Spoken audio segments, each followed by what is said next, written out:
चुड़ैलों की पंचायत। रात के समय चारों तरफ अंधेरा हो रहा था। इतनी रात के अंधेरे में जंगल के अंदर एक पीपल के पेड़ के नीचे कुर्सी के ऊपर एक बहुत ही भयानक चुड़ैलों की रानी बैठी हुई कहती है, आओ मेरे गुलामों, मेरी पंचायत में बैठो, तुम्हारा ही तो इंतजार था। तभी उस भयानक चुड़ैल रानी को देखकर वहां खड़ी सभी चुड़ैलें चुड़ैल रानी के सामने आकर अपना सिर झुकाते हुए कहती है, चुड़ैल रानी की जय हो, चुड़ैल रानी की जय हो, चुड़ैल रानी की जय हो। तभी चुड़ैल रानी एक एक करके सबसे कहती है, काया, मेरी काली चुड़ैल, आज मैं तुम्हें एक काम देती हूँ। तुम्हें परमल के घर जाना है और उसके घर के सभी सदस्यों को मारकर उन्हें मेरे पास लेकर आना है। माया, तुम मुझे कच्ची उम्र में बच्चों का खून ला कर दोगी, जिसे पीकर मैं और ज्यादा शक्तिशाली महसूस करूंगी। और छाया, तुम मेरे लिए जवान मर्दों का खून लाना। उनके खून से नहाने के बाद मैं और भी जवान हो जाऊंगी और बदले में मैं तुम्हें एक शक्ति दान करूंगी, जिसे पाकर तुम और भी ज्यादा शक्तिशाली हो जाओगी। तभी वो तीनों चुड़ैल अपनी चुड़ैल रानी की बात मानकर उसका काम करने के लिए निकल जाती हैं।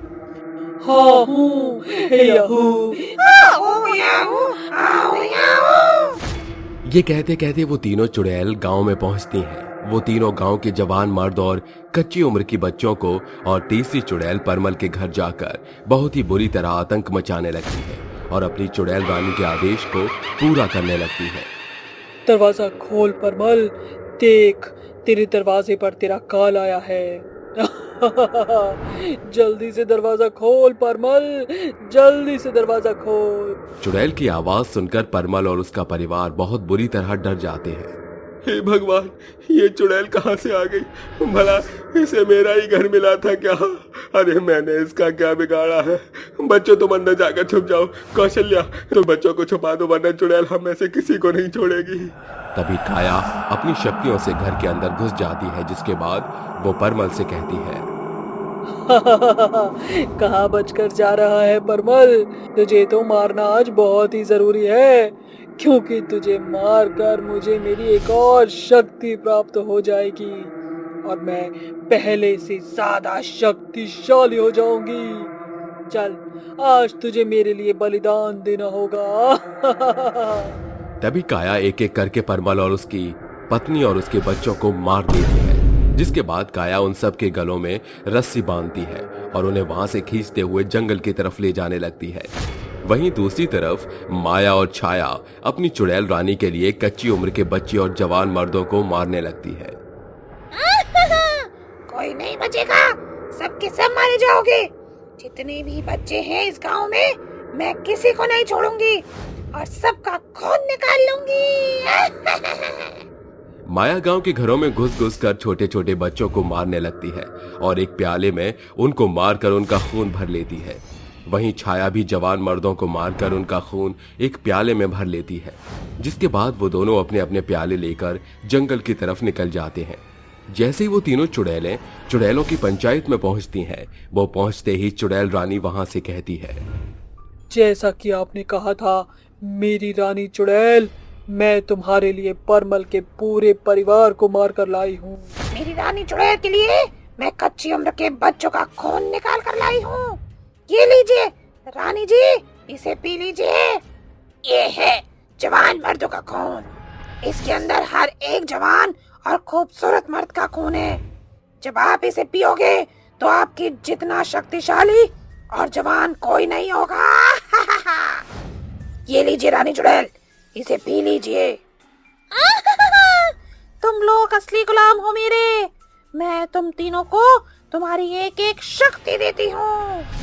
ऐसा कहने के बाद चुड़ैल अपने मुंह से 3 रोशनी निकालती है, जिसके बाद वो तीनों रोशनी काया, माया और छाया के ऊपर पड़ती है। काया के ऊपर रोशनी पड़ने के बाद काया के काले और सुनहरे पंख निकल आते हैं।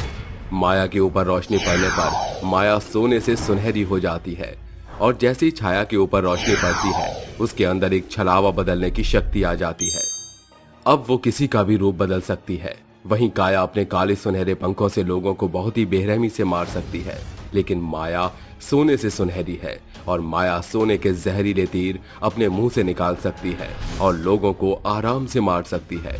इतनी शक्तियां पाकर वे तीनों चुड़ैल रानी से कहती हैं, तुम्हारा बहुत बहुत शुक्रिया चुड़ैल रानी।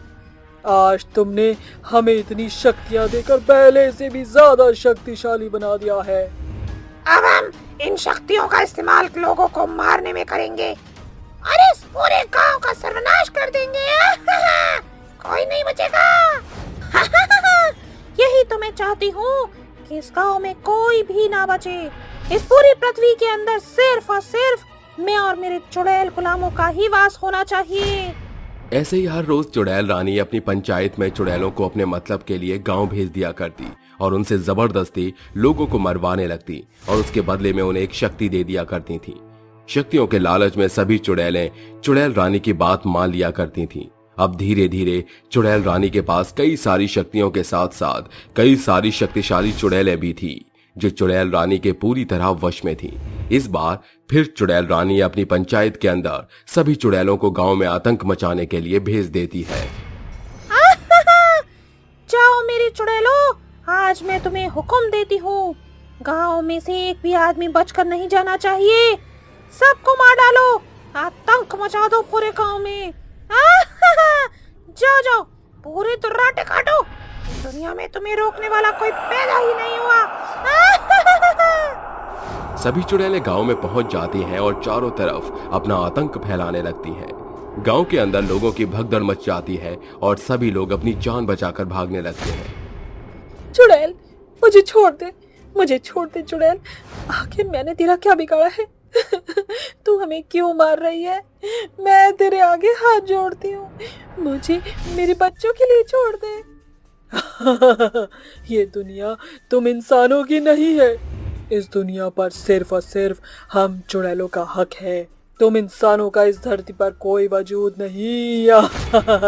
मैं किसी को नहीं छोड़ूंगी। चुड़ैल लीला को अपने हाथों से उठा लेती है और सीधा अपने मुंह में निगल जाती है। ऐसे ही सभी चुड़ैल गांव के लोगों को बहुत ही बेरहमी से मारने लगती हैं। कोई अपने मुंह से आग निकालकर लोगों को भून रही होती है तो कोई अपने जहरीले पंखों से वार करके लोगों को मार देती है। तभी वहां चुड़ैल रानी पहुंच जाती है और पूरे गांव में अपना आतंक फैला हुआ देख बहुत खुश होती है।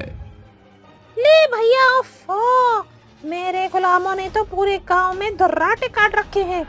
इसे कहते हैं चुड़ैलों के पंचायत का आतंक।